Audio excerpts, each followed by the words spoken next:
चाचा जी, तुम्हारे हाथ की चाय में तो मज़ा ही कुछ और है। मैं शहर से तुम्हारे हाथ की चाय तो पीने आता हूँ इस गांव।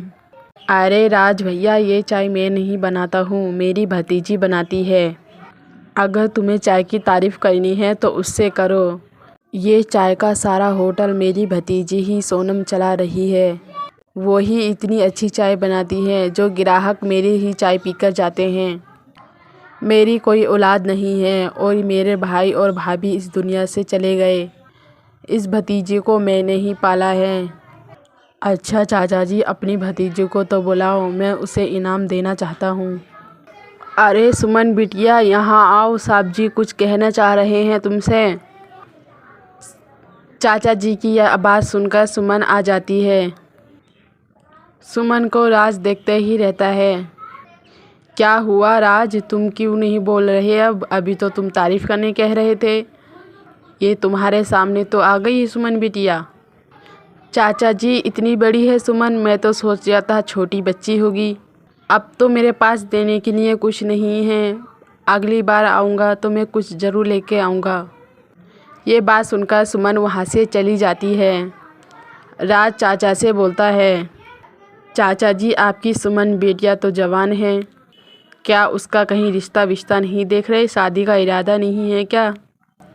हाँ राज भैया, हम इसका रिश्ता तो देख रहे हैं, पर कोई ढंग का लड़का नहीं मिल रहा। बस यही सोच रहे हैं अच्छा घर बार मिल जाए हमारी सुमन बिटिया को। चाचा जी, अगर तुम बुरा ना मानो तो एक बात कहूँ, मुझे आपकी सुमन बिटिया बहुत पसंद आई है। मैं इनसे शादी करना चाहता हूँ और मेरे पास पैसे की बिल्कुल कमी नहीं है। मैं वादा करता हूँ सुमन को कोई परेशानी नहीं होगी। राज की ये बात सुनकर चाचा जी सोचने लगते हैं। अरे चाचा जी, क्या हुआ, क्या सोच रहे हो? राज भैया, एक बात बोलूँ? मुझे कुछ कहना तो नहीं चाहिए, पर हाँ, मेरी बिटिया की बात है। मैंने सुना है तुम्हारी कुछ साल पहले शादी हो गई है और तुम्हारी एक पत्नी भी है, शादीशुदा हो तुम। अरे चाचा जी, आपसे क्या छुपाना, मैं सच बात बताता हूँ। मेरे माँ और पिताजी की ज़बरदस्ती थी शादी करने की। शादी के बाद वे लड़की इतनी शॉपिंग करती थी, इतने पैसे खर्च करती थी, बस कुछ पूछो नहीं, बहुत ज़्यादा खर्च करती थी। पार्टियों शार्टियों में जाती थी और ये सब मुझे अच्छा नहीं लगता था। इसकी वजह से हम दोनों में लड़ाई रहती थी। अब हम दोनों की डिवोर्स हो गई है, हम दोनों अलग अलग हो गए हैं। अब आपकी बेटी सुमन को कोई परेशानी नहीं होगी। राज की ये बात सुनकर चाचा जी सोचते हैं, पर उनका दिल नहीं मानता। वे ये सारी बात अपनी बेटी सुमन को बताते हैं और अपनी पत्नी को बताते हैं। सुनो जी, मेरा मशवरा तो यही है, अपनी बिटिया का इतना अच्छा रिश्ता आया है, इस रिश्ते को हाँ कर दो। वो लड़का सच बोल रहा होगा, उसने अपनी पत्नी को डिवोर्स दे दी होगी और बहुत मालदार और अमीर है, हमारी बिटिया राज करेगी वहाँ पर। चाचा जी अपनी पत्नी की बात मान लेते हैं और उन दोनों की शादी कर देते हैं। शादी करके राज सुमन को दूसरे गांव ले जाता है। एक कच्चा से घर में रहने लगते हैं। तभी सुमन बोलती है, सुनो राज जी, तुम तो ये बोल रहे थे मेरा बड़ा सा घर है और मेरे घर में नौकर चाकर काम करते हैं, तो तुम मुझे इस गांव में क्यों लाए हो और इतनी कच्ची झोपड़ी में क्यों लेके आए हो? क्या जो तुमने चाचा से बात कही थी वो सच नहीं थी? अरे सुमन, ये बात सब सच है, मेरा बड़ा घर भी है और गाड़ियाँ भी हैं।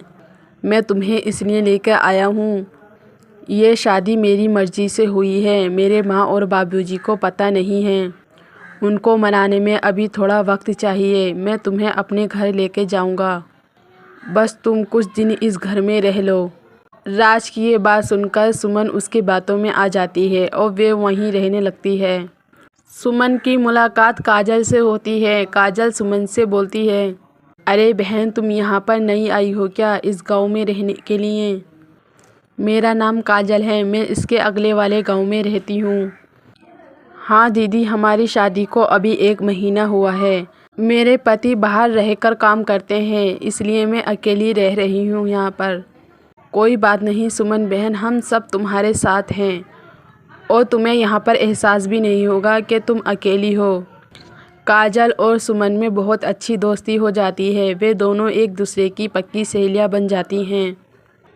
एक दिन काजल सुमन के साथ राज को देखती हैं। राज काम पर चले जाता है। काजल और उसके साथ दो औरतें आती हैं। सुमन बहन, मुझे नहीं मालूम था ये तुम्हारे पति हैं। हाँ दीदी, ये राज मेरे पति हैं।